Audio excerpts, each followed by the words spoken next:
김진의 돌직구쇼에 오신 여러분 반갑습니다. 김진입니다. 전 오늘도 이곳 광화문 청계광장에 나와 있습니다. 정부가 백신난을 타개하기 위해서 한미 백신 스와프를 검토하고 있다고 밝혔습니다. 쉽게 말해서 우리가 지금 백신이 어려우니까 미국한테 백신을 외상으로 들여오겠다라는 계획입니다. 그런데 미국이 우리나라한테 백신을 과연 이 외상으로 줄지가 가장 큰 변수입니다. 줄까요? 외상으로? 잠시 후에 이야기 나눠보겠습니다. 저는 비가 오나 눈이 오나 매일 아침 이곳에서 여러분을 기다리겠습니다. 김진의 돌직구쇼 지금 라이브로 시작합니다. 잠깐만요.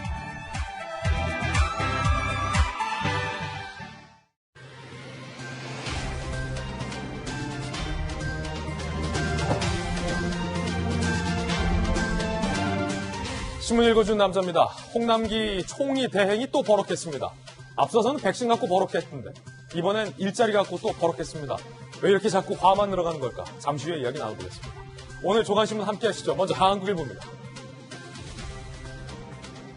매우 오늘 흥미로운 뉴스가 이 뉴스입니다. 이재명 지사 여권의 주류에 어쩌면 여당의 DNA에 현 정부의 심장에 선전포고를 했다라는 분석들 나오고 있습니다. 개혁보단 민생 실천이 중요하다라며 문자폭탄 1000명만 차단하면 되던데? 라고 이야기를 했습니다.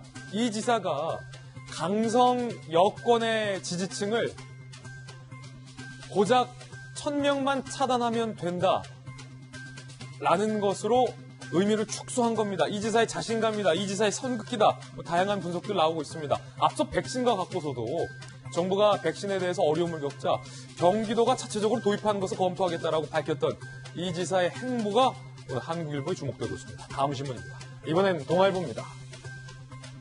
김종인 전 비대위원장 국민의힘과 윤석열을 가르고 윤핵에는 사실상 대권 코칭을 하고 있는 것 아니냐 동아일보가 관측을 했습니다.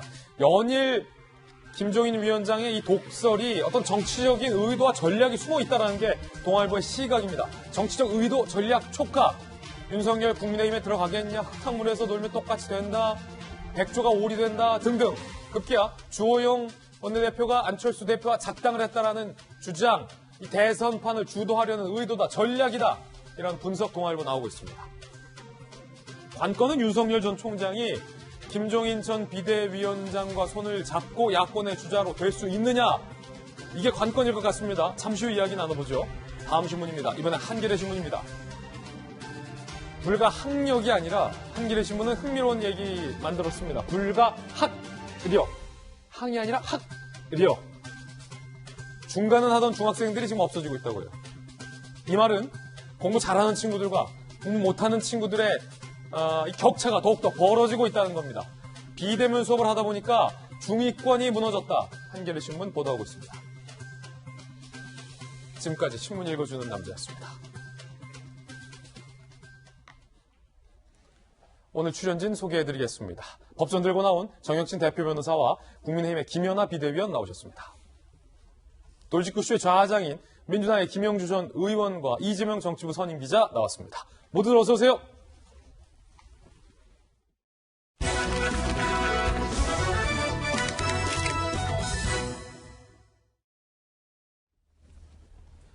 오늘도 저희 돌직구쇼에서는 대통령이 국민들에게 약속하셨던 11월에는 집단 면역을 이뤄서 우리가 마스크 벗고 자유롭게 돌아다니고 경제도 활성화될 수 있는가와 관련된 그 약속과 관련된 이야기 첫 뉴스로 점검해 볼까 합니다. 앞서서 정부는 백신 수급이 어려워지자 집단 면역은 집단 면역인데 1단계 집단 면역이라는 신개념을 들고 나왔는데 이번에는 백신 외상으로 들어오겠다라는 구상을 밝혔습니다. 톱뉴스 주제입니다. 문제는 관건은 미국이 과연 우리한테 백신을 외상으로 주겠느냐 라는 게 관건입니다. 영상으로 만나보시죠. We have enough of it, so please get the vaccine. 백신 스와프를 검토한 적이 있습니까? 지금 예측하고 상당히 진지하게 협의를 하고 있고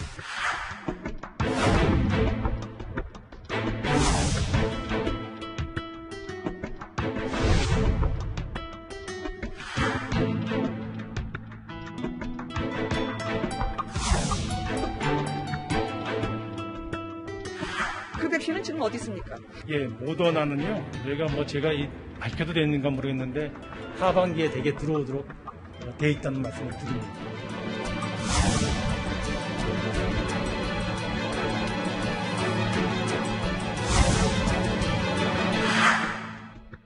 돼 있었어.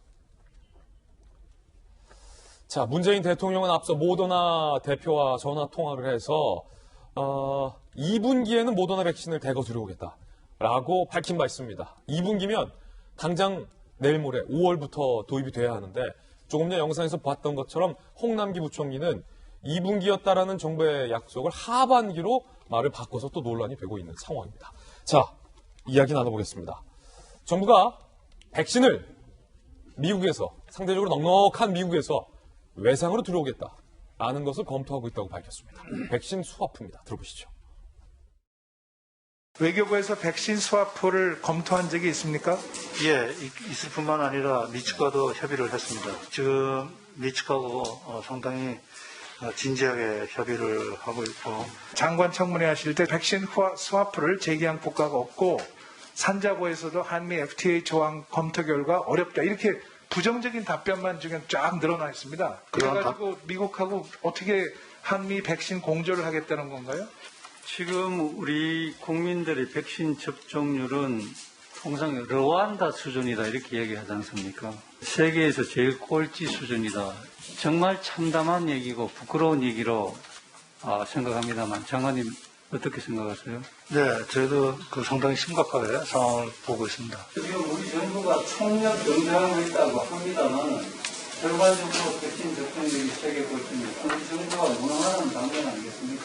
작년에 방역 상황과 관련하여 정부가 조금 안이하게 대처한 측면이 있다고 솔직히 인정을 합니다. 아무리 동맹관계로 하더라도 이게 이제 주고받고 하는 게 있어야 뭐 이루어지는 거 아니겠습니까? 그럼 우리는 미국에 과연 줄 수 있는 게 뭐가 있는가? 진정한 친구로서 우리가 필요할 때는 미국도 우리를 도와줘야 되는 거 아니냐. 이렇게. 정부는 백신 스와프라고 했습니다. 스와프는 주고받다라는 겁니다. 뜻이. 뭘 주고받겠냐라는 야당 의원의 질의에 대해서 정부를 대표해서 정의용 장관은 진정한 친구로서의 우정을 얘기했습니다. 과연 우정을 담보하고 미국이 백신을 외상으로 줄까요? 이게 관건입니다. 자, 정부가 밝힌, 정의용 외교부 장관이 밝힌 개념은 일단 외상으로 미국이 갖고 있는 백신 들여오고요. 나중에 한국이 확보한 백신 혹은 한국에서 생산할 수 있는 기술력으로 그 백신을 꿔온 백신을 갚겠다라는 겁니다. 백신 스와프라는 건데요. 자, 과연 백신이 미국이 이 백신을 우리한테 외상으로 꿔줄지가 관건이에요. 방역당국에서는 어제 아직 성과 없다 이런 얘기했고요. 외교부와 산업부 모두 취재해봤는데 기자들이 뭘 주고받을지 전혀 논의가 안 됐다. 그러면 뭘 주고받을지 논의도 안 된 상황에서 백신을 외상으로 꿔올 것을 성급하게 밝힌 것 아니냐라는 비판도 나오고 있고요. 정의용 장관, 백신 스와프 실현에 대해서는 단정 못하겠다. 현 단계에서 쉬운 건 아니라는 미국의 일차적 입장 표명이 있었다라는 후속 발언도 나온 상황입니다. 자, 외교 통인 김영주 의원님, 네. 결과적으로 미국한테 백신을 외상으로 꿔오겠다라는 저 답변, 현재로서는 불확실하다는 얘기를 정의용 장관 스스로 하고 있는 겁니까? 초기에 아마 야당에서 먼저 이런 백신 스와프에 대한 제안이 초기에 있었던데 정부에서 반응을 안 했던 것으로 알고 있습니다. 최근에 이제 여러 가지 수급의 차질이 예상되니까 스와프를 할 수 있다라고 하는 건데, 아시다시피 스와프라고 하는 건 사실 통화 스와프죠. 똑같은 나라가 돈이 필요할 때 서로 돈을 주고받을 수 있다는 건데, 그렇다면 백신도 두 개의 나라가 공동으로 백신을 갖고 있을 때 가능한 이야기다. 미국은 줄 수 있을 때 가능한 얘기다. 예, 미국은 뭐 사실은 6억, 그러니까 인구의 2배의 백신을 현재 갖고 있어서 심지어 약국에 가서도 무료로 여권을 가지고 어제 보니까 한국 기자도 바로 백신을 맞는 모습이 그대로 나왔습니다. 미국에서는요? 예, 그런 정도 있고, 우리는 지금 백신이 없는 상태에서 스와프라는 게 사실은 불가능한 얘기인데, 같은 종류를 주고받기가 쉽지 않다. 다만 우리나라의 예컨대 백신 생산 기술 CMO가 가능하면 그게 가능할 수도 있죠. 그런데 이제 우리나라가 현재 갖고 있는 생산 설비는 mRNA 방식이 아닙니다. 결국 화이자 모더나의 공장을 우리나라가 지으려면 생산되기까지는 한 2년 이상 걸려야 되고 아이고. 또 하나는 통화라고 하는 것은 스테이블 코인처럼 가격이 일정해야 되는데 국제 시장가에서 백신의 가격은 굉장히 시점에 따라서 달라질 수 있습니다. 그러니까 우리가 꿔올 당시의 가격과 되갚을 당시의 가격이 어떠할지도 확실치 모른다. 예, 가령 실제로 화이자 모더나 갖고 왔는데 우리가 아스트라제네카 갖고 있으니까 받으라. 그게 말이 안 되는 얘기죠. 예. 미국에서 갖고 있지 않는, 사용하지도 않은 백신을 주겠다. 예. 의미가 없는 얘기고, 그 다음에 친구라고 얘기하는데 사실 미국 입장에서는 자기의 세계 10위권 국가의 친구를 공략하기보다는 사실은 아프리카나 이렇게 동아시아나 중동에 확보를 함으로써 훨씬 국제적 관계에 지렛대 역할을 할 수 있는 나라가 더 많은 거죠. 예. 캐나다처럼 그냥 공짜로 줄 수도 있더라도 외교 전략상에 있어서 물론 한국하고는 현재 바이든 대통령과 반도체 사실은 전혀 다르게 스와프 방식과 달리 우리가 미국의 반도체 투자를 하는 전제로 만약 미국에 백신을 줄 수 있다. 그런 논의를 한다 그러면 그건 아마 5월 대통령이 가셔서 그런 논의를 할 가능성이 있습니다만은 당장 지금 우리 집에 불이 났는데 불을 바로 끌 수 있는 방식의 방안이 못 되고 있다는 것이 아쉬운 점입니다. 그렇군요. 자, 김영주 의원님의 견해였습니다. 그런가 하면 문재인 대통령이 앞서 모더나 CEO와 통화를 해서 모더나 백신 도입을 앞당겼다라고 청와대가 발표했던 대목이 있었습니다. 그때 약속했던 시점이 바로 2분기였습니다. 그러니까 당장 얼마 남지 않은 5월부터는 모더나 백신을 대통령이 말했던 것처럼 청와대가 밝혔던 것처럼 국내에 그 백신이 들어와야 합니다. 그때 당시 청와대의 이야기 한번 먼저 들어보고 이어가겠습니다. 문재인 대통령은 모더나사의 스테판 반셀 CEO와 화상통화를 했습니다. 4천만 도즈의 백신을 공급하기로 합의했습니다. 정부와 모더나는 우리 국민 2천만 명에게 접종이 가능한 물량의 백신 공급 계약을 연내 체결할 계획입니다. 그런데 어제 대정부 질의에서 홍남기 경제부총리는 이 백신 도대체 어디 갔냐? 내일 모레 5월인데 라는 질문에 대해서 뭐라고 답변했을까요? 들어보시죠. 2천만 도주가 정말 들어올 거 아니야. 상반기에 차질 없이 들어오도록 하는데 최대 역점을 두고 있다는 말씀을 드립니다. 문 대통령께서 연말에 모더나 CEO와 화상통화를 했습니다. 2분기부터 총 2천만 명분 확보 청와대가 발표를 했죠. 그 백신은 지금 어디 있습니까? 상반기에는 아무래도 물량이 많이 들어올 수가 없는 상황이었고요. 하반기에 대개 들어오도록 돼 있다는 말씀을 드립니다. 그럼 2분기부터 청와대가 2천만 명분 확보한다고 하는 건 거짓인가요? 아까 그거는 아스트라제네카, 화이자, 모더나, 얀센, 노바백스 다 합해서 말씀을 드린 겁니다. 무슨 말씀이십니까? 저희가 청와대가 발표를 했습니다. 아까 4천만 도주가 2천만 명 분입니다. 맞습니다. 지금 여기서 그걸 저한테 가르치십니까, 부총님? 제가 아니요. 또 모르고 여기 왔겠습니까? 아니요. 2분기부터라고 하는데 왜 아직 안 들어옵니까? 계약서 보여주면 끝나는 거 아닙니까? 이재명 기자, 분명히 야당의 질의에는 많은 국민들도 좀 궁금해할 것 같은데 청와대가 2분기부터 모더나 CEO와 통화해서 백신 들어오겠다라고 했는데 홍 부총리는 왜 하반기를 얘기하는 거죠?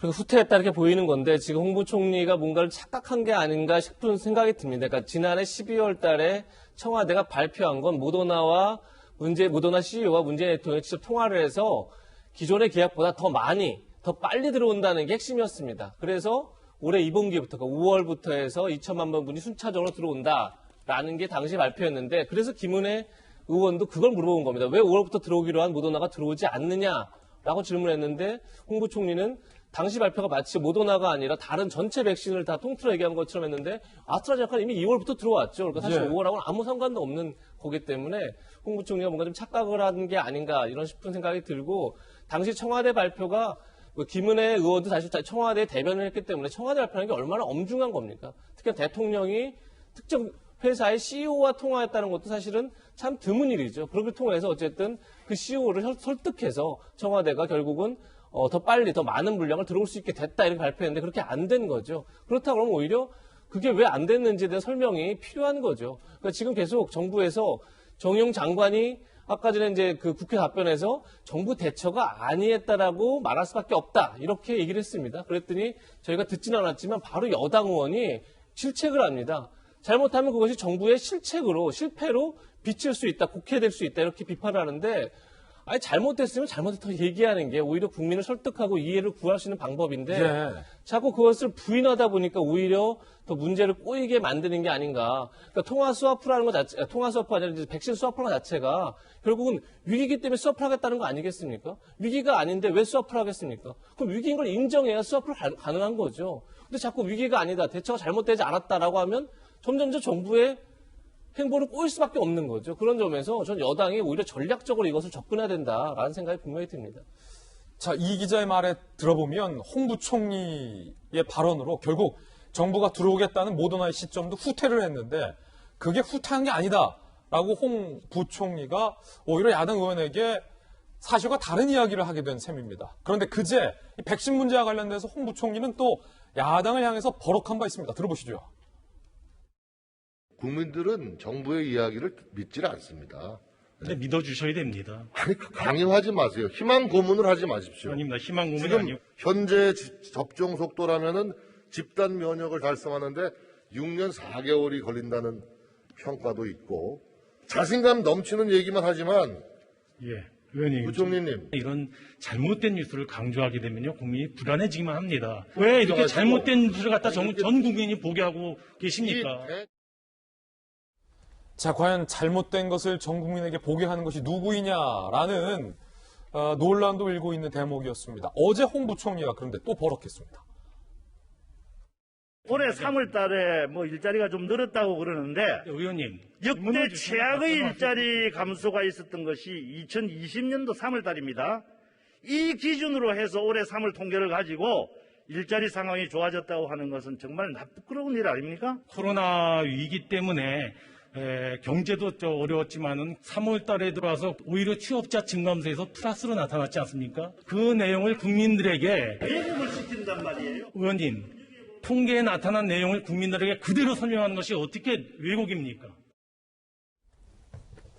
자, 김연아 의원님 야당의 지도부시잖아요. 결과적으로 백신을 들여오겠다라는 시점이 바뀐 것도 정부고 백신을 들여오지 못한 것도 정부인데 어째서 정부를 대신해서 나온 홍 부총리는 이렇게 역정을 내는 거죠? 홍 부총리의 그 국회에서의 답변 태도가 조금씩 변화하고 있는 것 같습니다. 초기에는 좀 굉장히 정부의 어떤 재정 확대나 이런 부분에 있어서 보수적인 입장을 밝히는 경제부처의 수장으로서의 입장을 보였었고 한때는 사의를 표명했다가 또 그것을 거두어들이는 좀 유약한 모습을 보였는데요. 어제 총리 대행을 맡고 있고 경제부총리로서 또 국토부 장관도 지금 공석인 사항에서 대정부 질의에 임한 홍남기 부총리는 굉장히 강한 남자로 돌아와 있습니다. 그래서 어제 보니까 여러 가지 별명이 붙으셨는데요. 강남기, 강한 남기 이런 얘기도 붙고 있고 또 뭐 홍뚜기 그래서 뭐 여러 번의 사의 표명을 또 불구하고 계속 살아남아서 문재인 정부의 최장수 장관이 됐다. 뭐 이런 얘기도 나와 있고요. 또 어제 질문을 보시면 이제 국회의원은 본연의 자세이면서 의무가 국민을 대신해서 정부에게 질문을 하는 겁니다. 예. 근데 어제 보시면 누가 질문을 하는지 모르겠어요. 그래서 어제 또 홍남기 부총리의 별명이 홍지리. 그래서 홍지리. 예, 의원들이 물어보면 대답을 해야 되는데 오히려 반대로 물어보는 뭐 좀 국회에서의 자세도 좀 올바르지 않았는데 저는 궁극적으로 국민들이 저 대정부 질의를 통해서 도대체 어떤 정보를 확인할 수 있었나 그리고 뭔가 예측할 수 있었나라고 보면 저는 그게 전혀 아니라고 생각합니다. 지금 민주당에서 일부 제가 이렇게 방송에서 토론을 하다 보면 야당이 백신 확보와 방역에 협조를 안 한다는 얘기를 많이 합니다. 근데 아까 이제 이재명 기자도 말씀하셨지만 잘못을 인정해야 대안을 제시라는데 잘못을 인정 안 하니 저희가 계속 얘기하는 게 잘못을 인정해라. 그게 잘못된 게 아닌가라는 것을 확인하는 시간을 너무 많이 쓰고 있다는 거죠. 그래서 조금 모르겠습니다. 홍남기 부총리의 그 장관 퇴임 이후에 다른 정치적 행보를 염두에 두신 발언인지 모르겠는데 제가 요즘 문재인 정부에서 국무총리, 뭐 기타 여러분들 다음 행보의 자리에 굉장히 관심이 많으셔서 발언이 정치적으로 많이 바뀌시는 분들 봤습니다. 이재명 지사도 그렇고 정세균 총리도 그렇고 드디어 홍남기 부총리까지 정말 좀 대통령이 임기 말에 국정을 챙기시는데 어려움이 많으실 거란 생각이 듭니다. 예, 야당 지도부로서의 또 의견입니다. 개인적 견해 밝혀주셨습니다. 그런가 하면 최근 청와대가 발탁한 김호란 방역기획관을 두고 논란이 많았죠. 여당에서는 김호란 방역기획관 발탁을 엄호하는 발언이 나왔는데요. 홍익표 의원이 그때 당시 백신을 정부가 선선히 도입하지 못했던 이유 중에 하나가 백신 제약사 화이자사의 요구가 무리했기 때문이다라는 주장을 했습니다. 들어보시죠. 그 김호란 씨의 그 어떤 그 방송에 출연해서 얘기를 해보면 그 당시 그 어떤 방역 상황이나 이런 걸 감안했을 때 충분히 근거가 있는 얘기였어요. 실제로 저희가 다 공개할 수 없지만요. 이 화이자를 비롯한 다국적 제약회사들의 요구가 매우 무리합니다. 예, 그리고 현재도 그렇고 지금도 그렇습니다. 정혁진 변호사님, 결국 이 홍익표 의원의 얘기대로라면 우리가 현재로서 A급 백신이라고 칭해지고 우리나라에 매우 부족한 화이자 백신을 애초에 지금보다 훨씬 저렴한 가격에 더 많이 구매하지 않았던 이유는 화이자사의 태도 때문이다라는 건데, 자, 이거 과연 국민들이 어떻게 받아들일까요?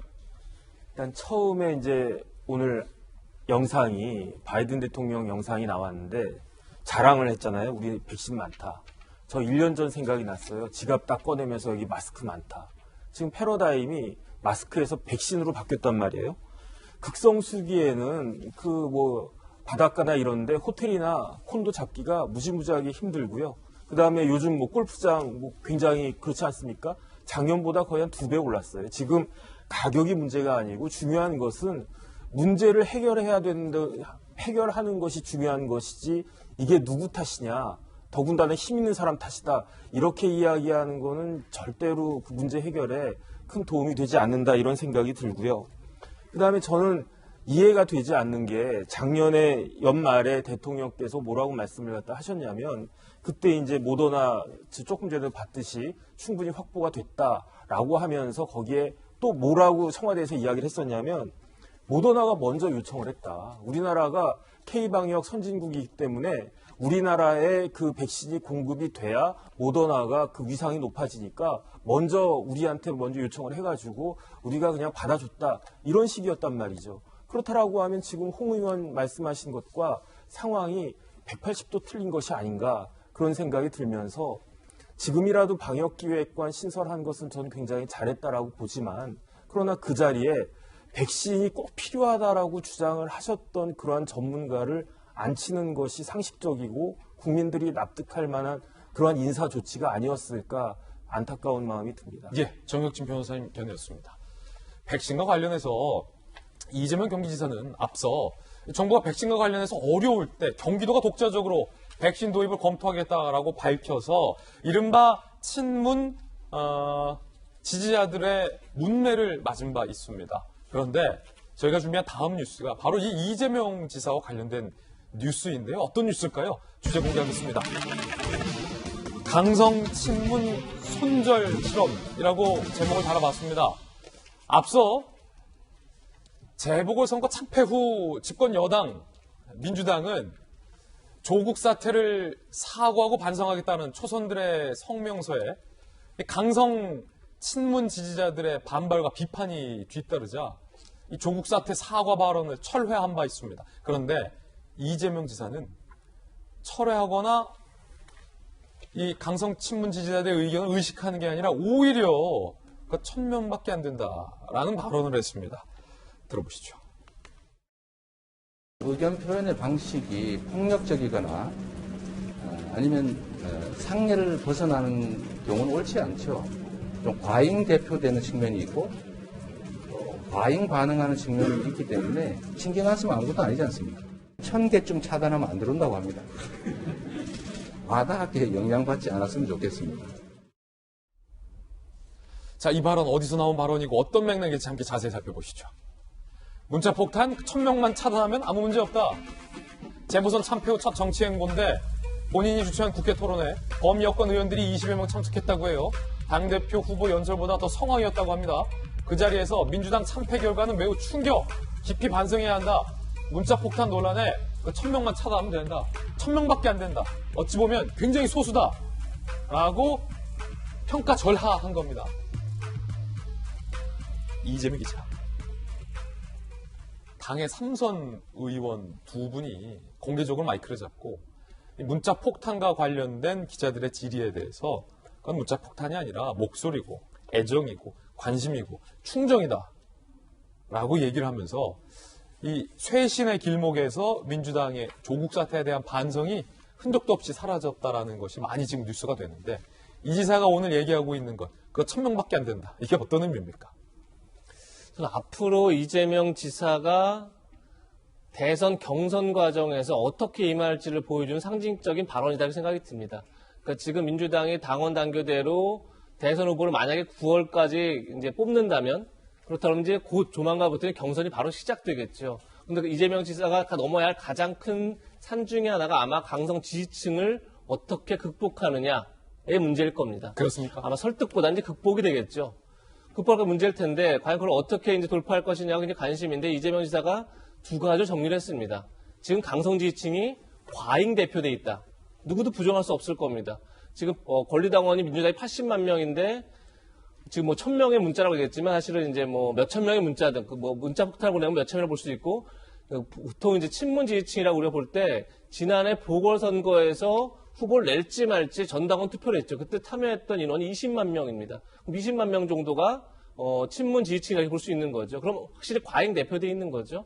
또 하나가 그다음에 더 중요한 건 뭐냐면 과잉 대표되어 있다 다음이 과잉 반응할 필요가 없다는 겁니다. 그러니까 문제는 뭐냐면 과잉 대표되어 있으니까 그걸 어떻게 할 것이냐 문제에서 과연 그러면 그것을 자제시킬 것이냐 뭐 그 논란을 어떻게 불식시킬 것이냐 맞설 것이냐 여러 가지 대응이 있을 텐데 지금 이재명 지사는 그것을 무시하겠다는 겁니다. 그러니까 결국 저는 이제 이재명 지사가 앞으로의 경선 과정에서 강성 지지층이 과잉 대표되어 있다 그리고 나는 무시할 거다라는 식으로 계속 가겠다라는 메시지를 어제 분명히 밝힌 게 아닌가 싶고 이제 거기에 대해서 다시 이제 또 친문 지지층이 어떻게 반응할지 봐야겠지만 저는 앞으로의 민주당 경선 구도에 중요한 어떤 어제가 분기점이 되지 않나 싶습니다. 예, 김영주 의원님 민주당에 네. 계시잖아요. 네.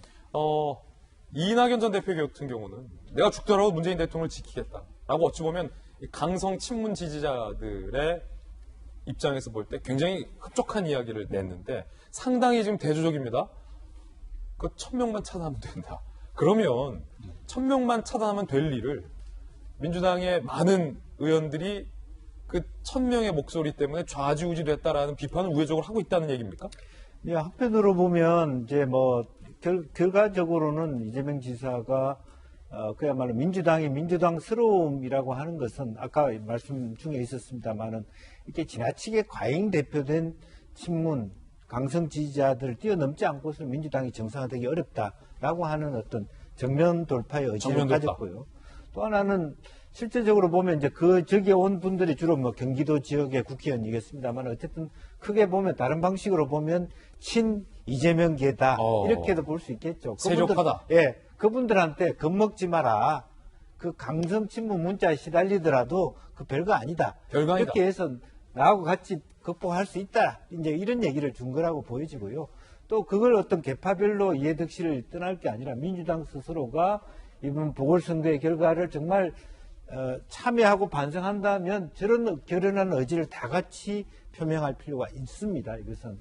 그래서 사실은 앞으로는 이렇게 이제 3자 구도화 되지 않습니까? 정세균 총리 중심으로 해서 이재명, 이낙연에서 이렇게 대통령 현 정부와가 좀 각을 세우는 이재명, 그리고 현 정부하고 거의 동일시되는 이낙연, 그리고 적절하게 말하자면 비판할 건 비판하고 뭐 같이 갈 건 같이 가는 정세균. 이 세 사람 간의 어떤 경쟁이 지금부터 시작됐다 그렇게 보면 될 것 같습니다. 상당히 흥미로운 구도에 대해서 의견 주셨는데 시간을 되돌려 보겠습니다. 따깍따깍따깍 2017년 민주당의 대통령 후보 경선 당시로 돌려보겠습니다. 그때 대단했죠. 문재인, 안희정, 이재명 이 셋이서 치열하게 토론했었는데 그중에서도 이재명 당시 성남시장이 문재인 현 대통령 당시 후보를 가장 신랄하게 비판했습니다. 들어보시죠. 사실 우리 문 후보님 자꾸 말이 바뀌지 않습니까? 주요 국가 현안에 대해서 뚜렷한 자기 생각이 없으신 거 아닌가 하는 의심이 있어요. 재벌 해체 강력하게 말씀하셨다가 재벌 해체 말한 적 없다. 이렇게 말씀하시지 않았어요? 말을 누가 바꾸냐라는 것은 국민들이 다 평가하는 겁니다. 재벌 또는 기득권자들에게 유연하신 거 아닙니까? 그래서 결국 그 재벌 기득권에 편향돼 있다라는 생각을 안 할 수가 없는 거죠. 이재명 지사의 당시 질문은 말을 바꿨다라는 질문이지만 중요한 메시지는 자기 생각이 없는 것 아니냐라는 비판이었습니다. 그때 당시 경선 결과야 다 아실 거고 강성 지지자들로부터 이재명 당시 성남시장 수많은 비판을 받았습니다. 그래서 한 해 뒤 김어준 씨의 뉴스공장에 출연해서 반성문을 쓰기까지 했었습니다. 들어보시죠. 지금 되돌아서 보니까 정말 싸가지 없고 정치적으로 결코 이익이 되지 않는 손해만 될 행동을 했더라고요. 저는 자제한다고 생각하고 선을 지켰다고 생각하는데 제3자 입장이나 지금 제가 작년을 되돌아봤을 때 보면은 정말 싸가지 없고 선을 넘은 지금 분이 있고 진짜 후회되죠. 김연아 의원이 어떻게 보십니까? 정치인의 한 사람으로 보면 이재명 지사는 정말 노련하신 분인 것 같아요. 약간 그 복싱을 연상케 하는데요. 잽싸게 치고 들어왔다가 또 싹 빠졌다가 또 중요한 상대방의 허점이 보이면 또 잭을 한번 날렸다가 좀 과거에 말 바꾸기를 누가 했냐라고 보면 저는 이재명 지사가 훨씬 더 말 바꾸기를 많이 했다고 보여지는데 그럼에도 불구하고 이재명 지사의 일관된 저는 흐름이 보입니다. 항상 주류에 반하는 어떤 입장을 표명하고 거기에 대립각을 세우면서 본인의 존재감을 드러내는데 민주당이 지금 뭐 아주 지지율이 높고 강한 선명성이 국민에게 어필이 될 때는 그게 굉장히 소수의 입장처럼 보이지만 이번 재보궐선거의 참패로 인해서 민주당이 견고한 어떤 지지 그룹이라든가 또는 이념 이런 것들이 지금 약간 흔들리고 있죠. 이때가 절호의 기회라고 본 것 같습니다. 여전히 예외 없이 이재명 지사가 또 훅 치고 들어왔는데요. 훅 치고 들어왔다.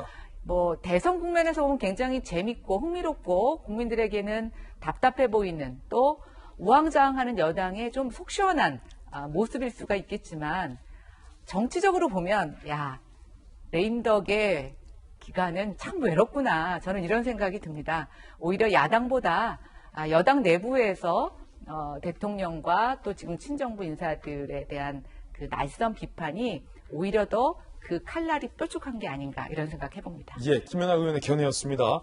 그런가 하면 치고 나온 이재명 지사를 견제하는 이가 있었으니 바로 정세균 전 총리입니다. 이걸 문제 삼았습니다. 자, 그제 한 매체에 출연을 해서 인터뷰를 해서 정 총리가 이 지사를 언급했습니다. 지금 나서서 어디서 가져올 수 있냐? 실현 가능성 없다. 왜냐? 이재명 지사는 앞서 새롭게 개발 접종하는 백신 경기도라도 독자적으로 도입할 수 있겠다라고 밝혔거든요. 이거를 정 전 총리가 비판한 겁니다. 자, 가져와 봐라. 어디서 가져올래? 못 가져올걸? 이라는 얘기를 한 거예요. 이재명 지사는 12일 만에 SNS를 재개했지만 백신에 대해서는 언급을 하지 못했습니다. 김용주 의원님, 정 총리가 이 지사를 견제했다라고 볼 수 있겠는데 이 지사 입장에서도 정 총리의 이 질문은 뼈 아플 것 같은데 답변을 좀 내놔야 할 것 같아요. 어디서 가져올래? 이 질문. 사실은 처음부터 이제 그 백신 이야기를 했다가 결과적으로는 그런 데 대한 협의를 하겠다. 초기에부터 조금 자기 스탠스를 조정한 부분이 있죠. 이재명 지사가.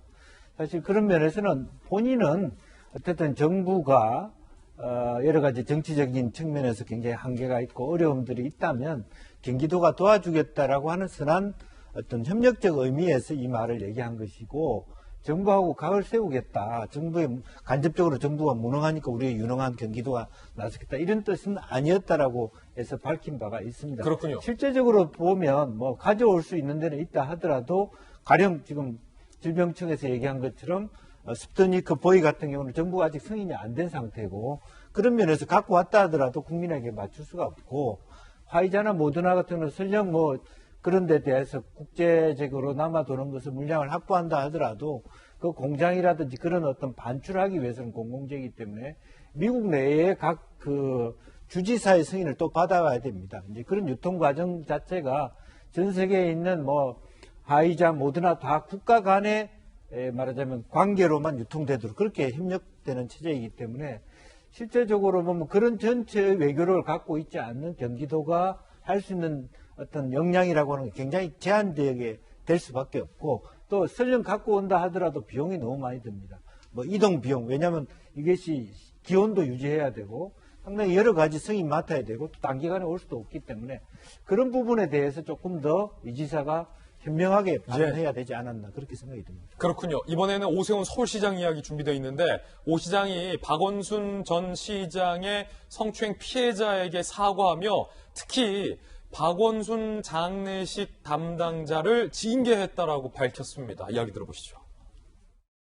전임 시장 재직 시절 있었던 성희롱, 성폭력 사건에 대해 서울특별시를 대표하는 현직 서울시장으로서 진심으로 사과드립니다. 이미 저는 피해자를 만나서 업무 복귀 문제를 상의하였고 원활하게 추진 중에 있습니다.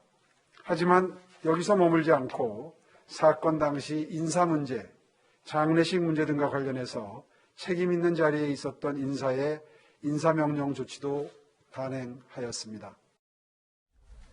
정혁진 변호사님, 이 부분이 뉴스가 되고 있는 건데 네. 당시에 서울시가 박원순 시장의 장례식을 준비한 바 있잖아요. 서울시 차원에서.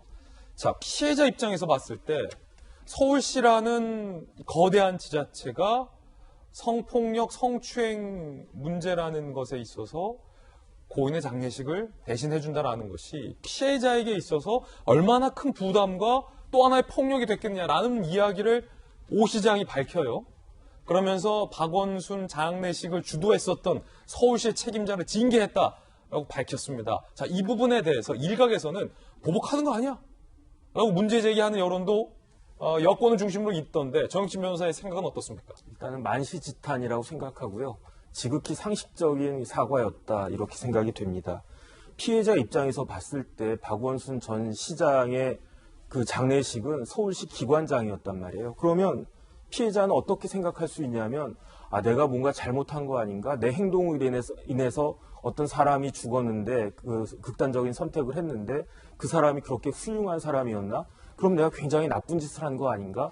이런 생각을 할 수밖에 없지 않겠습니까? 그렇게 되면은 그 피해자 입장에서는 많은 사람들이 나를 공격할 것이 아닌가 하는 두려움에다가 더 근본적으로 내가 잘못한 거 아닌가 하는 혼란까지 빠질 수밖에 없기 때문에 그다음에 더더군다나 일반적으로 성폭력 피해 같은 경우에는요.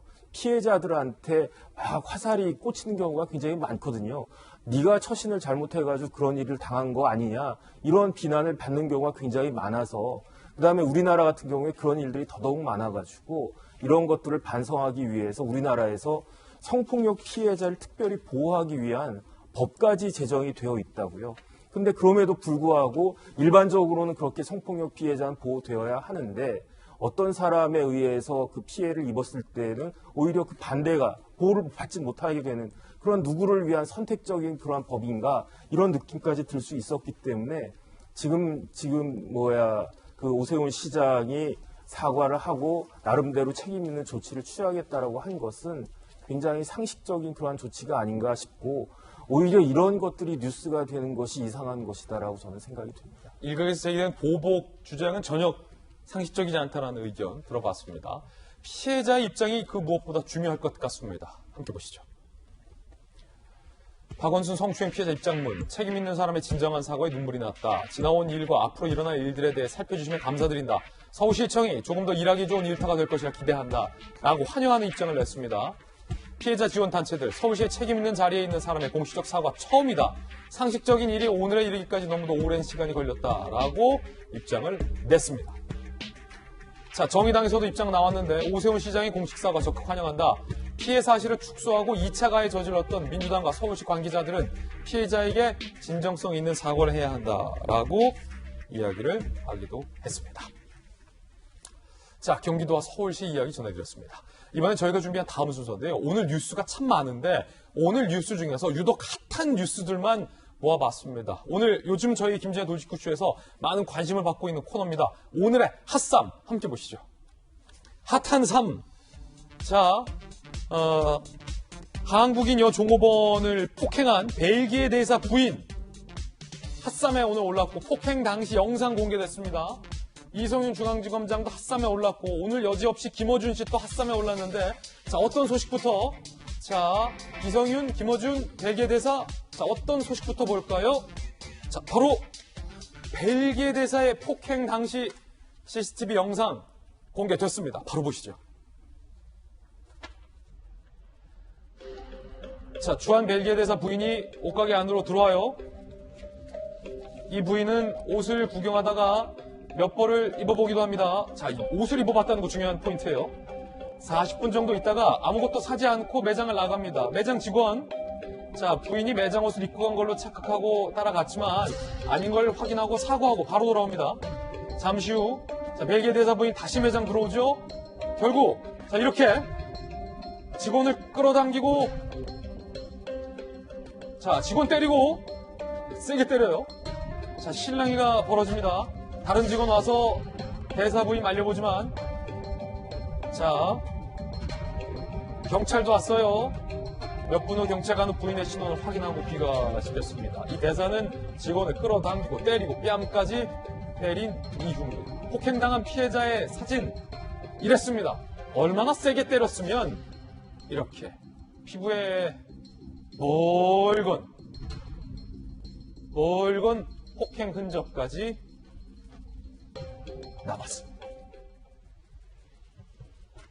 폭행 당시 영상 공개됐는데, 자, 이재명 기자, 이게요, 그냥 뭐 투닥투닥 톡이 아니라 지금 피해자 사진도 받고 영상 다시 한번 저희가 보여드릴 텐데 가차없는 폭행이었군요. 그렇죠. 지금 CCTV 영상 공개되면서 굉장히 많은 사람들이 봤을 때도 되게 황당하다 이렇게 느낄 것 같습니다. 물론 옷가게 점원도 잘못한 게 있죠. 옷을 그냥 입어만 보고 나갔었는데 불구하고 마치 그 벨기에 대사 부인이 옷을 입고 나간 것처럼 착각을 한 것 자체는 잘못한 거죠. 하지만 들어와서 지금 영상에 보이는 것처럼 벨기에 대사 부인의 행동은 누가 봐도 잘못한 거죠. 근데 문제는 지금까지 아무런 사과가 없다는 것, 그리고 경찰의 조사 요구에도 응하지 않고 있다는 겁니다. 아, 사과도 없고 조사도 응하지 않고 있다. 그렇죠. 물론 빈협약에 따라서 외교관과 그 가족에게는 면책특권이 있습니다. 그런데 면책특권이 있다고 해서 죄가 없는 게 아니죠. 범죄가 있어도 봐주는 게 면책특권이 아니라 그냥 신분상의 안정을 주기 위한 면책특권이 있을 뿐이지, 외교관들은 만약에 범죄를 지어서 본국으로 돌아가면 본국에 처벌받을 수 있습니다. 또 빈협약에서 면책특권을 규정하고 있지만 빈협약에는 어떤 의무도 부여하냐면 외교관들은 주재국의 국내법을 준수할 의무를 부여하고 있습니다. 그런 점에서 처벌을 받지 않는다고 해서 죄가 없는 게 아닌 만큼 당연히 경찰 조사에 응하고, 그리고 당연히 사과라는 게 정도인 거죠. 그런 점에서 물론 벨기에 대사관은 벨기에 대사의 부인이 지금 건강상의 이유로 입원해 있다 이렇게 좀 밝히고 있는데, 분명하게 치료 이후라도 분명하게 경찰 조사에 응하고 사과를 해야 되는 게 그것이 빈협약의 정신이다. 그것이 면책특권을 주는 이유다라는 말씀 꼭 드리고 싶습니다. 자, 영상을 봤지만 크게 뺨을 때렸고 말리던 직원까지 때렸습니다. 거침이 없었습니다. 대사의 부인의 행동에는 거침이 없었습니다. 이 논란이 걱정되는 것은 벨기에를 향한 비난으로 이어지지는 않았으면 한다는 걱정인 겁니다. 이 대사 부인의 문제이지 한국과 벨기에의 어떤 외교관의 문제는 아니다. 그러나 이 대사 부인이 계속해서 사과를 하지 않고 국내 여론을 무시하는 듯한 태도를 보인다면 이게 외교적인 문제로도 비화될 수 있다는 가능성에 대해서도 언급할 수 있겠죠. 좀 자세히 내용 살펴보시죠.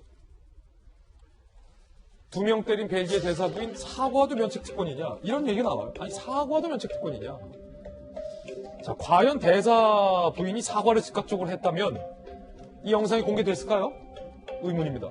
지난 9일 서울 한남동 한 의류 매장 뺨 때리고 뒤통수 치고 2명을 폭행했는데 사과하지 않고 있다. 경찰 출석 요구에도 응하지 않고 있다. 벨기에 대사관 측에서 이 부인이 갑자기 지난주 뇌경색으로 병원에 입원 중이다 라고 입장을 냈습니다. 정혁진 변호사님, 저희 법적으로 좀 한번 따져보죠. 우리 제목이 사과도 면책특권이냐라는 제목인데 대사 부인의 죄를 우리가 물을 수 없습니까, 법적으로? 이재명 기자가 잘 설명을 해 주셨는데요. 면책특권이에요. 책임이 있는데, 다시 말해서 이게 범죄의 행위가 되는데 그 책임을 일정한 사정으로 인해서 면하게 해준다라는 그런 뜻이거든요. 왜냐하면 벨기에라고 하는 나라가 실체가 있는 게 아니잖아요. 그 벨기에라고 하는 나라가 우리나라에 있어서는 대사가 그 나라 자체인 거죠. 그렇기 때문에 그 대사나 그 가족들을 건드리게 되면 그 국가에 대해서 어떤 침범을 하는 것이 되고, 그 다음에 이런 경우가 아니고 일반적인 그 아주 예외적인 경우에 그 대사를 공격하거나 그렇게 되면 그건 심각한 문제가 될 수 있기 때문에 그다음에 우리나라 옛날 역사를 갖다 보면 일본이 우리나라 침략해가지고 제일 먼저 내세운 게 면책특권 아니었겠습니까? 그런 여러 가지 역사적인 사정들이 있기 때문에 면책특권이라고 하는 것이 국제법적으로 널리 통용이 되게 되는 것인데 적어도 제 생각에는 형사적으로 문제는 삼을 수 없다고 하더라도 민사적인 그 피해는 배상을 해줘야죠. 예. 적어도 이제 치료비, 이제 본인도 몸이 안 좋다라고 해서 입원한 것 같은데 본인만 몸이 안 좋은 것이 아니고 맞은 조금 전에 봤더니 아주 벌겋게 얼굴 그 했던데 그 치료비하고 그 다음에 이제 육체적인 그런 상처 같은 것들은 금방 아물 수도 있겠지만 얼마나 모멸감 느끼고 마음이 그렇겠습니까? 그렇다라고 한다면 정신적으로도 그 위자료를 주는 것이 맞지 않을까 그런 생각이 들고 이 문제가 그렇게 더 확대가 되지 않으려면 이거 만약에 여기서 가만히 있게 되면 벨기에 사람들 다 저런 사람들인가라는 식으로 그 논리적 그 비약이 있을 수가 있단 말이죠. 그렇다라고 한다면 적어도 대사님께서는 주한 벨기에 대사님께서 적절한 조치를 취해 주셔야지 더 이상 문제가 확대가 되지 않을 것이 아닌가 이런 생각이 듭니다. 자, 지금 정혁진 변호사의 법률적으로 이 문제 더 안 키우려면 부인의 잘못이지만 남편도 지금 뭔가 액션을 취해야 된다. 벨기에 대사도 이 문제에 대해서 책임 있는 자세를 해야 된다는 의견 주셨는데 김영주 의원님, 네. 자, 이 문제 어떻게 하면 좋을까와 관련돼서 사실 벨기에 하면은 뭐 벨기에 맥주도 있고 우리나라에게 매우 좀 친숙한 나라가 벨기에 또 양국이 120주년 외교를 맞는 올해이니만큼 이게 대사관 측에서 그냥 뇌경색으로 대사 부인 6개에서 입원 중이다라고 하고 말 문제인가 싶어요. 그렇습니다. 지금 이제 1901년에 조백 수호 통상 조약을 맺었으니까 120년이 됐죠. 조벨. 100 그때는 이제 조백. 한문으로 썼겠죠. 벨기에를 100으로 썼습니다. 그래서 실제로 보면 항만 통상에 대한 수호 조약을 맺은 지가 120년이 됐고 그렇군요. 1980년도에 양국 간의 문화협정을 맺어서 훨씬 우리가 몰라서 그렇지 벨기에에 대한 동화라든지 이런 것들 또 맥주라든지 이런 문화적인 측면에서 우리가 많이 이렇게 벨기에하고 협력적 관계를 유지하고 있고 그렇긴 한데 그 좋은 120주년 행사를 하고 있는 가운데서 이런 문제가 터졌기 때문에 이 부분을 잘 마무리하기 위해서도 방금 정혁진 변호사 말씀하신 대로 사실은 뭐 이게 뭐 예상치도 않게 이런 일이 있었지만 어쨌든 공식적으로 사과를 하고 또 적절하게 뭐 우리 그분 피해를 본 그분에게 가서 따뜻한 위로의 말씀과 함께 이렇게 조치를 취하는 게 좋겠다는 생각이고요. 또 그 전에 제가 이 자리에서 말씀드렸습니다만은 뭐 부인이 중국인이라서 어떻다, 뭐 혹은 뭐 이런 부분 또 외국인에 대한 전반적인 뭐 반대 이런 식으로의 비하는 되지 않는 상태로 갔으면 좋겠다는 것이고 그런 의미에서 좀 현재 지금 부인이 아파서 말 그대로 보면 뇌경색으로 병원에 입원하고 있지만 빠를수록 이 문제에 대한 사과라든지 또 피해자에 대해서 깊이 어떤 그 유감을 표현하는 조치가 빨랐으면 좋겠다는 생각을 합니다. 예. 자, 핫쌈 함께하고 있습니다. 핫쌈, 이번에 핫2입니다. 김호준 씨와 관련된 이야기인데, 야당에서 TBS에게 지원된 이 서울시의 예산, 즉, 이 서울 시민들의 세금이 김호준 씨 출연료로 지급되는 과정에 있어서 라면 가게 운영에도 보탬을 준 것 아니냐라는 의혹을 제기했습니다. 김호준 씨와 TBS와 시민의 혈세와 라면 가게, 이게 다 무슨 이야기일까요? 함께 보시죠. 국민의힘 조수진 의원의 주장에 따르면 TBS 교통방송 측이 1인 법인으로 돼 있는 주식회사 김호준의 회사에 김호준 씨의 출연료를 지급했다라는 게 조수진 국민의힘 의원실의 주장입니다. 그런데 주식회사 김호준이 있고 주식회사 딴지그룹이 있다. 그런데 해당 법인들의 주소지가 서울 서대문구 같은 건물에 돼 있다. 그리고 그 건물에는 딴지 라면 가게가 입주돼 있다. 근데 그게 또 딴지 라면이다. 김호준과의 연관성을 국민의힘 의원실에서 제기했습니다. 주식회사 김호준 혹은 주식회사 딴지그룹에 출연료를 우회 지급하고 있다면 사실상 딴지 라면 또는 카페 운영비로 지급한 셈이 되는 것이다. 라고 조수진 의원은 문제 제기했습니다. 자, 바로 이 건물에 주소지가 돼 있다는 거고요. 보시다시피 이 건물에 딴지 라면 가게가 입주해 있는데 자, 여기서 우리가 궁금한 건 아니, 저 건물이 주식회사 뭐 김어준의 건물일 수는 있는데 딴지라면 저기 입주되어 있는 라면 가게도 김어준 씨 회사로 볼 수 있느냐? 관련해서 영수증이 하나 공개됐습니다. 매장명 딴지라면에서 식사하신 분이 영수증을 끊었는데 대표자가 김어준 씨로 되어 있습니다. 결국 딴지라면도 김어준 씨가 대표자로 되어 있는 것 아니냐라는 조수진 의원의 주장에 힘이 실리게 되는 영수증 사진인데요. 김연아 의원님. 그래서 조수진 의원이 말하고 싶은, 야당이 문제 제기하고 싶은 바가 뭡니까? 빨리 김어준 씨의 출연료 내역을 공개해라. 예. 네, 그다음에 어느 통장으로 들어갔는지도 공개해라. 이게 아마 결론일 것 같은데요. 그런데 이게 뭐 딴지라면 얘기가 나오고 주식회사 딴지그룹으로 우회 지급됐을 때 문제라는 것은 이유는 왜입니까? 좀 설명을 드려야 될 것 같은데 딴지그룹하고 주식회사 김어준은 모두 다 1인 그룹입니다. 네. 딴지그룹은 처음에 조금 다수의 여러 명이서 회사를 설립하고 운영을 했었는데 중간에 다른 사람들은 다 나가고 김어준 씨 혼자만 남습니다. 그리고 2019년에 주식회사 김어준이라는 것도 또 세웠는데 저 지금 아까 딴지라면도 보시면 알겠지만 역시 김어준이 대표로 되어 있는 라면 가게입니다. 그룹이 이름만 그룹인데 대표자 1명. 계열사가 있는데 계열사도 또 친인척을 쓴 게 아니라 전부 다 자기 명이라서 어찌 보면 그 1인 기업들이 갖고 있는 여러 가지 절세 요인을 좀 종합하기 위해서 회사를 저렇게 운영한 게 아닌가 싶은데요. 지금 저희가 개인 같은 경우에 소득이 일어나서 이제 소득세를 내면 최저 6%부터 최고 45%까지 세금을 냅니다. 네. 특히 이제 과거에는 5억 이상에 대해서 42% 하나만 구간이 있다가 문재인 정부 들어서 10억이 넘으면 45%까지 세금을 내거든요. 왜 저런 방법을 썼을까라고 보면 저는 김어준 개인이 굉장히 소득이 많은 걸로 생각이 됩니다. 그래서 이제 소득이 많다 보니까 세금을 많이 내죠. 벌은 소득의 45%를 세금 내니 얼마나 아까웠겠어요. 그러니까 본인이 소유하고 있는 여러 가지 그 사업체에다가 출연료를 넣음으로써 그렇게 되면 이제 저희가 세금을 줄이는 방법 중에는 공제를 늘리는 건데 그게 여러 가지 경비를 이제 증빙하면 되는데 개인이 증빙하는 것보다는 법인이 증빙하는 것이 훨씬 더 용이합니다. 결국은 절세로 저런 편법을 쓰지 않았을까라는 생각이 드는데요. 저게 뭐 개인이 그냥 일반 사업체라고 하면 저는 큰 문제가 없을 거라고 보여주는데 지금 김어준 개인이 벌어들이는 수익이 23억이 넘는 것으로 추정이 되고 있고 그것이 서울 시민들이 세금으로 내는 TBS, 교통방송으로부터 발생되는 소득이라고 하면 정말 담고 싶지 않다. 예. 그런 생각이 들고 뭐 정의로운 발언 하시는 거 국민들한테 신뢰가지 않는다. 또 국민들에게도 저런 방법 별로 소개해 주시고 싶지 않다. 이런 생각 듭니다. 예. 야당의 인식은 결과적으로 TBS가 어떻게 지급하고 있는지, 얼마를 지급하고 있는지를 밝히지 않고 있는 상황 속에서 TBS에 지원되는 서울 시민의 혈세가 결국 김어준 씨의 라면 가게까지 흘러들어가는 건 아니냐라는 의혹을 제기하고 있는 건데요. 이 논란 커질 것으로 보입니다. 앞서 법인으로 우회 지급한 건 아니냐, 그렇기 때문에 절세를 한 건 아니냐라는 주장에 대해서 김어준 씨가 본인의 방송에서 이렇게 얘기한 바 있습니다.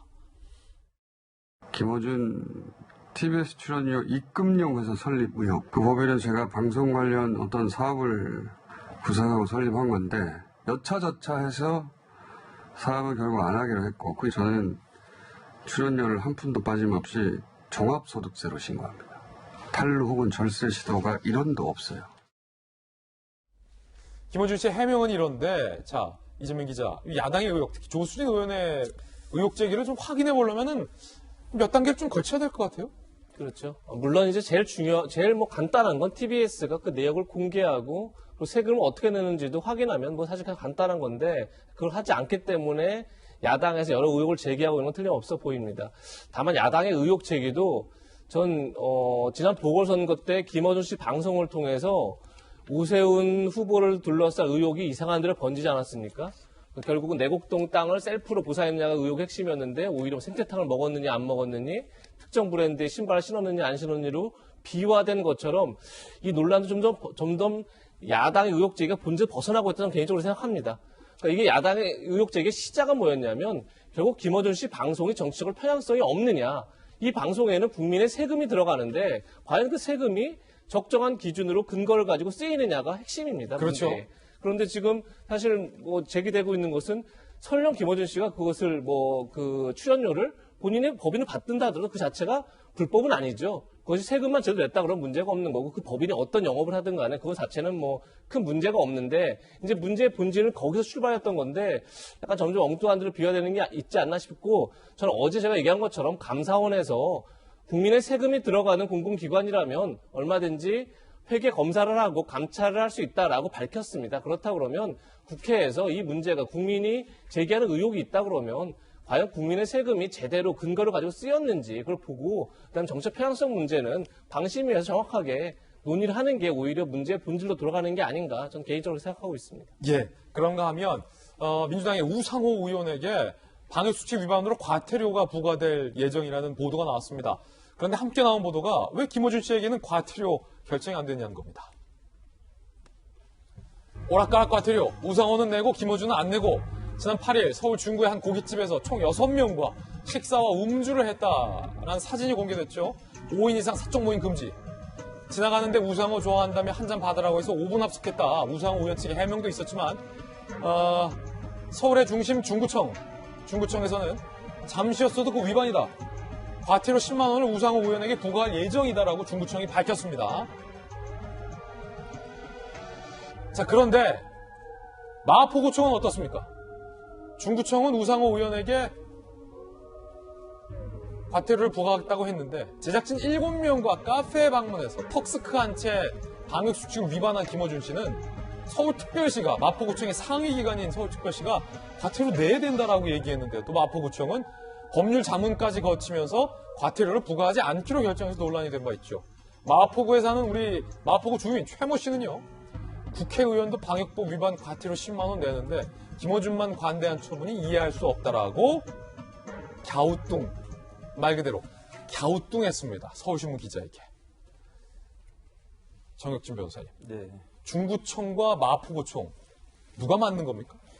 일단은 마포구하고 김어준, 중구하고 우상호 이렇게 구가 틀리고 사람이 틀린데 저는 우상호 의원 같은 경우에는 잘하면 서울시장도 되실 수 있지 않았겠습니까? 그렇죠. 만약에 이제 여당에서 후보가 되고 여당이 이겼으면 그 우상호 시장도 가능했었는데 그럼에도 불구하고 중구에서 이렇게 과태료를 부과한 것 이거는 의미가 없지 않다라고 생각이 되고요.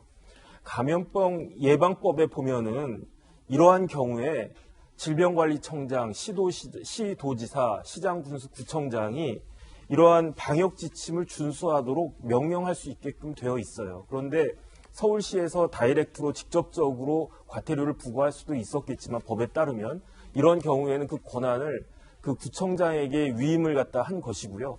그 다음에 83조에 보면 과태료를 1,000만 원 이하까지 할 수 있게 되어 있는데 10만 원으로 한 거죠. 이거는 누가 봐도 우상호 의원한테까지도 과태료가 부과가 되었는데 거의 비슷한 사례인데 왜 김어준 그 씨한테는 이러한 그 과태료가 부과가 되지 않는지 그 마포구의 법적 해석은 굉장히 잘못된 것이 아닌가라는 생각이 듭니다. 마포구가 잘못한 거다? 네. 김영주 의원님, 네. 그러니까 우리 마포구에 사는 최모 씨 주민 같은 경우는 아니 서울시장도 될 뻔했던 현역의 핵심 우상호 의원에게도 지급되는데 부과료가, 과태료가 어떻게 김어준 씨한테는 안 되느냐라고 갸우뚱하다는 거예요. 글쎄요, 저도 뭐 갸우뚱할 수밖에 없는데. 김영주 의원도 갸우뚱하면 이거 누가 합니까, 이걸? 지난번에 이 자리에서 제가 어떤 말을 했는데 기사화된 적도 있습니다. 대서특필 됐죠? 예. 김영주 의원의 예를 들면 이제 그 얘기를 좀 더 뭐 식상합니다만 꺼내면 이제 중구에는 박성준 의원이 국회의원이고 마포구는 정청대 의원이 국회의원인데 예. 그 두 사람이 말하자면 김어준을 보는 친소관계의 차이가 있지 않느냐 그런 얘기를 제가 애들러서 했죠. 이제 그런 부분인데 그건 또 확인한 사실도 아닙니다. 그럴 가능성도 있다라고 하는 부분인데 제가 강조하고 싶은 것은 바로 이런 시민의 지적처럼 누구도 예외 없이 적용돼야 되는 거예요. 누구도 예외 없이. 그런 면에서 마포구가 잘못했고요. 그런 의미에서 사실은 서울시가 마포구에 다음에 예를 들면 예산에 교비를 지원한다든지 할 때 페널티를 줘야 돼요. 아, 그렇습니까? 예, 마포구 자체 예산에. 그래서 국민들이 봤을 때 마포구의 그런 정치적인 행위가 마포구민의 삶에 상당히 지장을 초래했다. 그래서 그와 같은 구청장을 다음에 뽑지 말자. 이런 얘기가 나와야만 정확하게 일벌백계한 공정한 행정이 된다. 저는 그렇게 봅니다. 예. 앞서 이제 농담처럼 하신 말씀, 국회의원과 이제 구청의 과태료 부과는 아직까지는 뭐 전혀 그 인과관계 확인되지 않다는 말씀 혹시 높아졌기 때문에 분명하게 짚고 넘어가겠습니다. 핫쌈 함께하고 있습니다. 핫쌈 세 번째는 이성윤 중앙지검장입니다. 이성윤 중앙지검장의 기소를 앞두고 조남관 총장 대행이 한 발언이 뉴스화되고 있습니다. 전장에 있어 장수의 의리는 충성에 있고 그 충성은 임금을 아닌 백성을 향해야 한다라는 이순신 장군의 말씀처럼 수사에 있어 검찰의 의리는 정의에 있다. 어제 신임 부장검사 리더십 교육 때 신임 부장검사들에게 임금을 향해서 충성하지 말고 백성을 향해서 충심을 갖고 수사하라. 이순신 장군의 말씀을 되새겨라. 의미심장한 말을 윤석열의 빈자리를 대신하고 있는 조남관 대행 총장이 이야기를 해서 이슈가 되었습니다. 자, 그렇다면 그 조남관 대행은 어떤 이슈가 있느냐? 수원지검 수사팀이 수사하고 있죠. 이성윤 중앙지검장 기소가 불가피하다. 김학의 불법 출금 수사 무마 외압 의혹과 관련해서 보고를 했고 조남관 대행, 총장 대행은 기소하는 방향에 대해서 승인을 했다라는 보도가 현재 조선일보를 중심으로 다른 언론에서도 보도가 되고 있습니다. 정혁진 변호사님, 이성윤 중앙지검장에 대해서 상급 선배예요. 중앙지검장, 수원지검 수사팀이 이성윤 선배 기소해야 한다 라고 수사팀이 결론을 내렸고 총장 대행에게 보고를 했어요. 그때 총장 대행이 하지만 총장은 아니잖아요. 고민도 될 법해요. 이성윤 중앙지검장을 기소할지 말지를 두고 당연히 누구나 고민될 거 아닙니까? 어떤 이유로 떠나서 기소하라 라고 승인을 했다. 조남관 차장이 신임 부장에게 이런 얘기를 했다. 임금에게 충성하지 마라. 이거 어떻게 보십니까? 일반적으로는 하기 힘든 말이죠. 왜냐하면 조남관 그 대행은 24기고 이성윤 검사장은 23기고 둘이 공통점이 있어요. 그 지금 총장이 공석인데 총장 후보란 이야기죠. 둘 다? 둘 다. 그런데 내가 이성윤 검사장 기소하라는 것을 승인을 하면 마치 경쟁자한테 어떤 그걸 가하는 것이 아닌가. 그럴 수 있겠네. 타격을 가하는 것이 아닌가.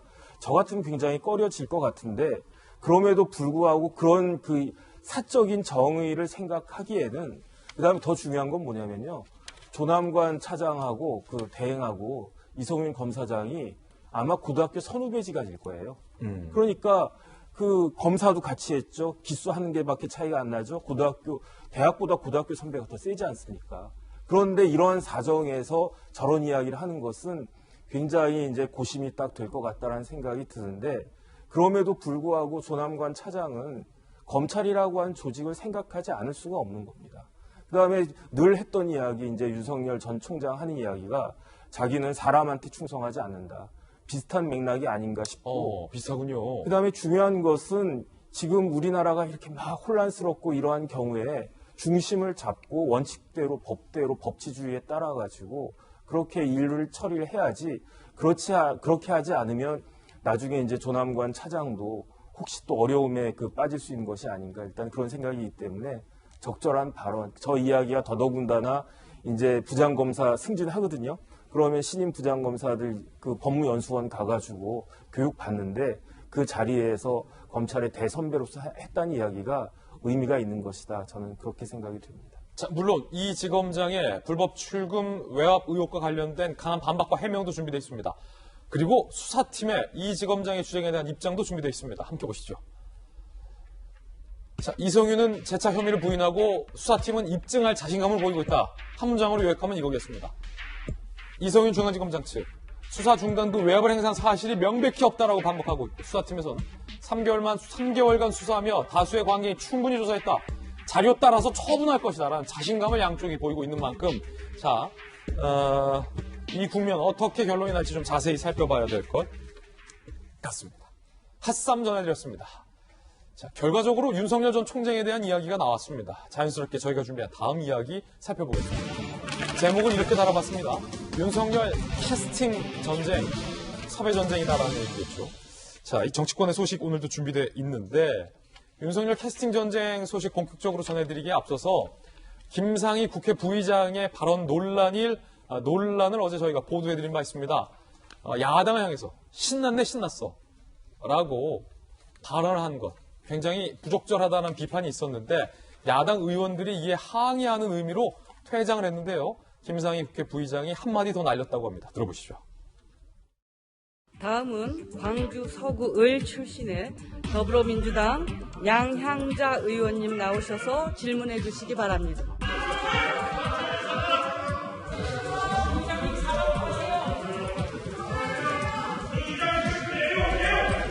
이렇게 해갖고 회의를 진행할 수 있어요? 아무 말도 없이 그냥 진행할 수 있습니까? 아무 말도 없이 그냥 진행할 수 있습니까? 아무 말도 없이 그냥 진행할 수 있습니까? 양향자 의원 준비하세요. 와시고의 지부장이 거기에서 잘못하신 부분에 대해서는 불만하기 때문에 양향자 의원 좀 지지해 주십시오. 네.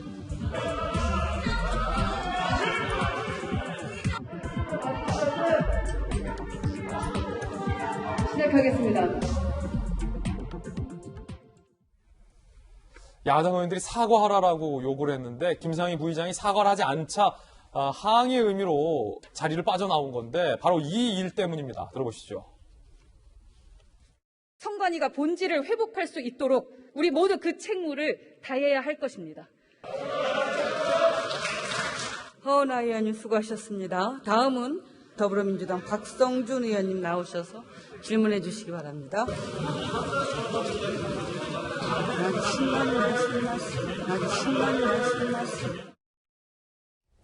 자, 당사자인 야당의 지도부 김연아 의원께서는 어떻게 보십니까? 김상희 부의장 그 이후로 지금까지 사과 안 했습니까? 야당에게?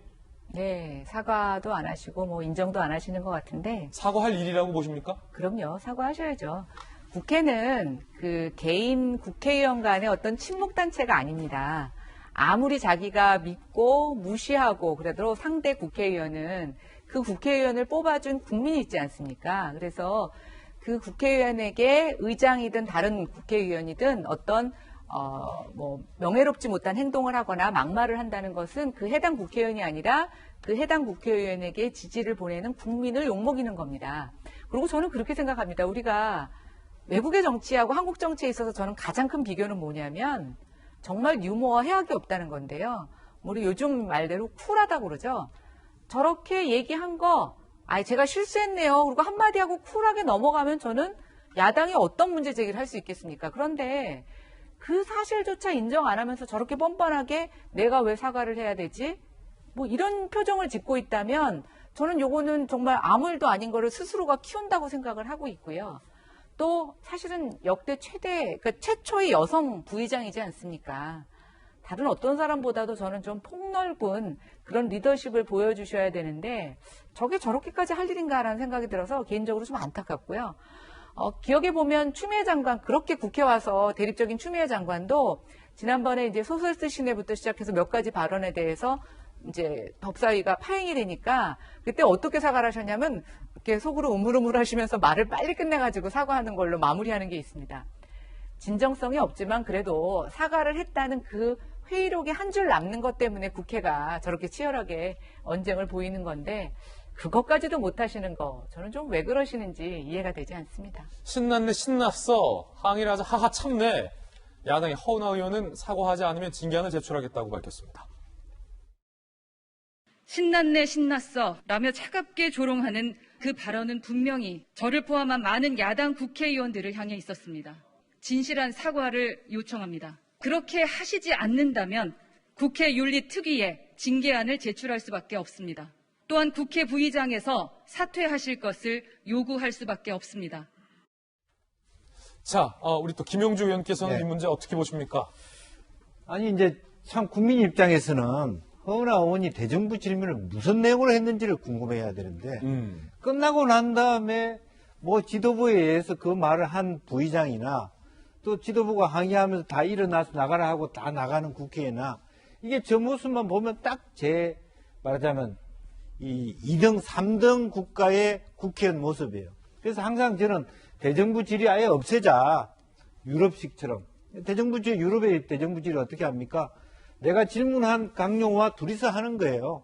중계방송도 필요 없고 정말 궁금한 게 있으면 질문하고 답변하는, 책임 있게 답변하는. 그런데 우리나라 대정부 질의는 매우 형식적으로 뭐 여당이 똑같은 질문, 똑같은 답변, 야당이 똑같은 질문.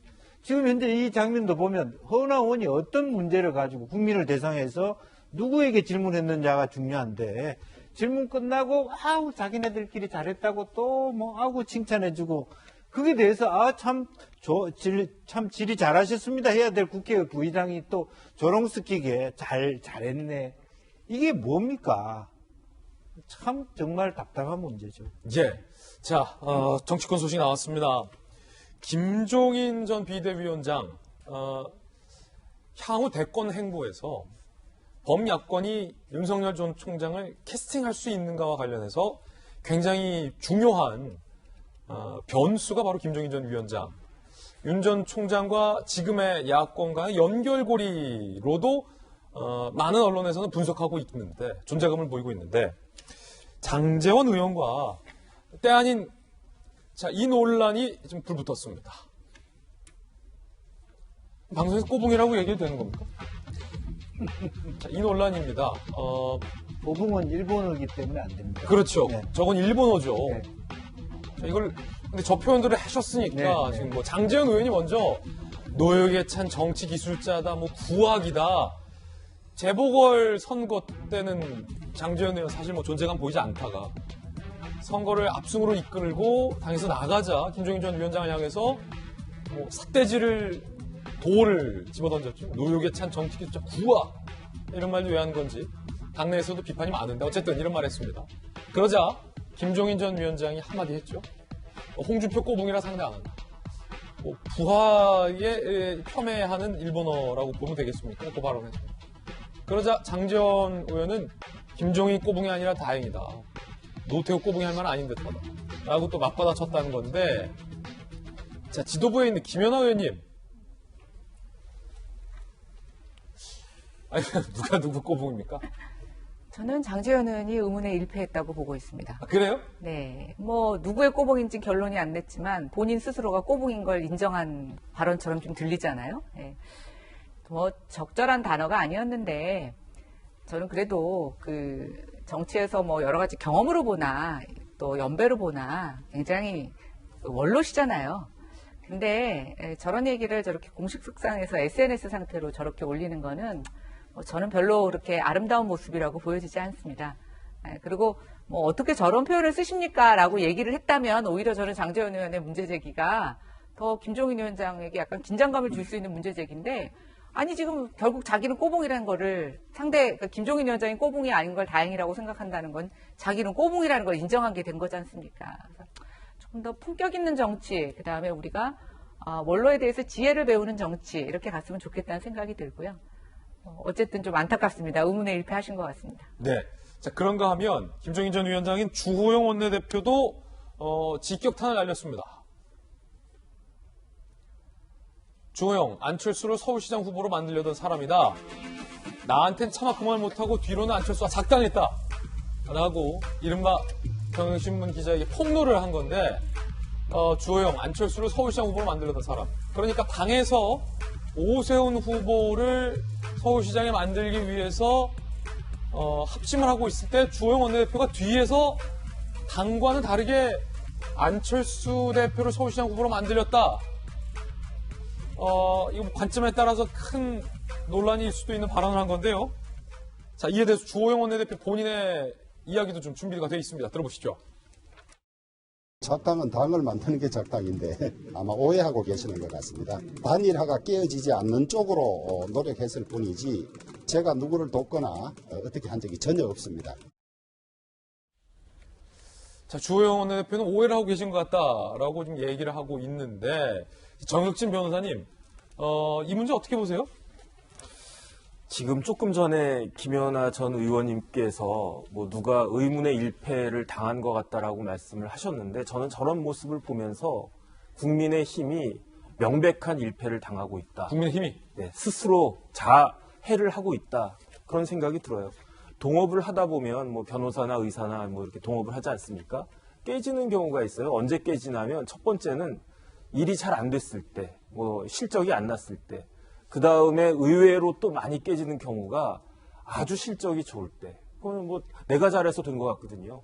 그런데 지금 뭐 그렇게 잘한 것이 있다고 국민의힘이 그런 식으로 지금 저런 모습을 보여주느냐. 더군다나 좀 이렇게 뭐 싸우더라도 품격 있게 싸우면 좋겠는데 선 넘는 이상한 이야기를 굉장히 부적절한 그런 표현을 하면서 그다음에 저 어떤 생각까지 드냐면은 김종인 위원장님 하시는 말씀은 저는 이제부터는 계속 최근부터는 저게 무슨 뜻일까 자꾸 생각하는 그런 버릇이 드는데 결국은 김종인 전 비대위원장은 국민의힘을 조금 가라앉히면서 깎아내리면서 상대적으로 누구를 이렇게 올리려고 하는 그러한 의도가 있는 것이 아닌가? 저는 사실 그런 생각까지 드는데 그러나 저러나 결국은 오세훈 시장을 서울시장으로 뽑아준 많은 서울시의 유권자들의 기대에 굉장히 부합하지 않는 그러한 행동을 국민의힘에서 하고 있는 것이 아닌가 싶습니다. 두 분께도 묻겠습니다. 이 오늘 토크의 소주제가 윤석열 캐스팅 전쟁이잖아요. 정치인의 발언과 정치인의 행동 하나에는 다 의미가 있고 전략이 있다. 더욱이 정치적으로 이 단수가 굉장히 높은 위치에 있을수록 그 전략이 고도화된다라는 거고 지난 재보궐선거 국면에서도 김종인 위원장의 독설이 그때 당시에는 이해가 안 됐지만 나중에 지나서 뭐 어떤 의미다 이런 풀이하는 기사들도 많이 나오고 있는데 이게 윤석열 캐스팅이라는 오늘의 주제와 관련돼서 두 분 정치 베테랑이니까 여쭤보겠습니다. 어떤 전략, 어떤 행보, 앞으로의 어떤 전망이 있을 수 있겠습니까? 먼저 김용주 의원님. 네. 우선은 윤석열 전 총장과 연계해서 본다라면 김종인 위원장은 나는 안철수를 제끼고 오세훈을 당당히 당선시킨 전략가다라고 하는 각인이고. 각인? 예. 돌이켜보면 국민의힘이 잘한 게 아니라 내가 잘한 것이다. 국민의힘은 내부적으로 안철수를 막 하려고 했는데 내가 안철수를 끊어냈다. 그런 면에서 윤석열을 봤을 때 경쟁자가 될 수 있는 사람을 굉장히 압도했다는 이미지를 줄 수 있다라는 측면이고 그런 의미에서 국민의힘 스스로가 왜 김종인 위원장이 저런 발언을 하는가를 잘 분석해 볼 필요가 있다. 맞대응할 상황이 아니고. 아, 그렇습니까? 예. 그 당시에는 선거 과정 당시에는 국민의힘 중심으로 말하자면 제1야당을 중심으로 갈 수밖에 없다고 말씀하셨는데 지금은 이제 마크롱 모델을 갖고 얘기하거든요. 마르슈라고 하는 소수 정당이 크게 총선에서 이기는 대통령을 만드는 정당으로 만들었다. 별도의 정당, 소수 정당이 대통령을 배출했다. 네. 근데 그런 것은 제3지대가 안 된다는 자기 말하고 또 배치되는 얘기거든요. 그러니까 자기가 있는 곳이 지금 제가 보기에는 김종인 위원장, 국민의힘은 사실 가설 무대와 비슷하다. 말하자면. 제 표를 많이 갖고 있는 여당이긴 하지만 얼마든지 중심 세력, 대선 후보의 지지율이 얼마나 높으냐에 따라서 다시 해체 모의를 여기로 할 수 있다. 재편 얘기. 그러면 야권 여기가 제2지대가 되는 거 아니냐 이런 생각까지 하시는 것 같거든요. 이제 다만 윤석열 위원장은 과연 이러한 그림에 동조할 수 있느냐라고 하는 그 퀘스천 마크를 분명히 달고 있고 그래서 접근하지 않은 상태에서 조금 시간을 보고 있는 것 같습니다. 상당히 흥미로운 분석. 이재명 기자는 어떻게 분석합니까? 글쎄요, 지금 김종인 비대위원장이 비판한 대목은 이해할 수 있습니다. 그러니까 보궐선거 이기자마자 당권 경쟁에 나서는 중진들을 향해서 그리고 당대당 통합에 나서는 모습에 대해서 비판할 수 있는데 사실 다 예견된 겁니다. 당연히 당대당 통합이라는 게 그 전부터 논의됐던 거니까 할 수 있고 당연히 당권 경쟁하는 건 늘상 있는 일입니다. 저는 오히려 이 논쟁을 김종인 위원장이 점점 부추기고 있다. 어떻게 부추기냐면 국민의힘 아사리판이다. 거기 흙탕물에 가겠느냐 라는 말을 통해서 계속 논란을 확산시키고 있는 거죠. 그런 점에서 국민의힘과 윤석열 전 총장을 갈라치게 하는 모습이다라고 많은 사람들이 보는 거죠. 김종인 전 비대위원장이. 왜 그럴까? 결국은 윤석열 전 총장을 본인이 안고 킹메이커를 하겠다라는 의지를 보이고 있다. 저는 이렇게 보입니다. 그렇지 않고서 저렇게까지 할 이유가 있을까? 그러니까 저 아사리판, 흙탕물 얘기하지만 사실 그 아사리판 흙탕물에 왔던 게 본인입니다. 사실은. 그런 점에서 화장실에 들어갈 때 나올 때 마음이 너무 다른 게 아닌가 싶어서 그 킹메이커의 마음을 두고 있다 이런 생각이 드는데 전 이런 생각이 듭니다. 좀 더 직설적으로 얘기를 하면 본인이 들어왔던 국민의힘을 향해서 말하는 모습 그리고 본인이 함께했던 안철수를 향해서 지금 하는 말들을 보면서 과연 윤 전 총장이 김종인 위원장의 손을 잡을 수 있을까? 나중에 어떤 말을 들을지 알 수 없는데 라는 생각이 전 개인적으로 들어서 전 김종인 전 위원장이 어떤 마음을 갖고 있는지 정확히는 알 수는 없지만 그것이 진짜 어떤 대한민국의 미래를 위해서 혹은 본인이 다음에 킹메이커를 위해서 발언을 하고 행보를 하는 거라면 저는 오히려 윤 전 총장이 굉장히 부담스럽지 않을까라는 생각을 개인적으로 하고 있습니다. 상당히 흥미로운, 과연 향후의 이 정치권 어떤 구조로 개편될 것인가를 흥미로운 얘기들을 지금 각각 들어봤습니다. 개인들 견해입니다. 60초 광고 후에 돌아오겠습니다. 잠시 후에 뵙죠. 네, 오늘 저희가 준비한 소식 모두 다 전해드렸습니다. 저희들은 내일 아침 9시 15분에 더욱더 풍성한 소식 들고 인사드리겠습니다. 오늘 하루는 분명 어제보다 나을 겁니다. 좋은 하루 되십시오. 고맙습니다.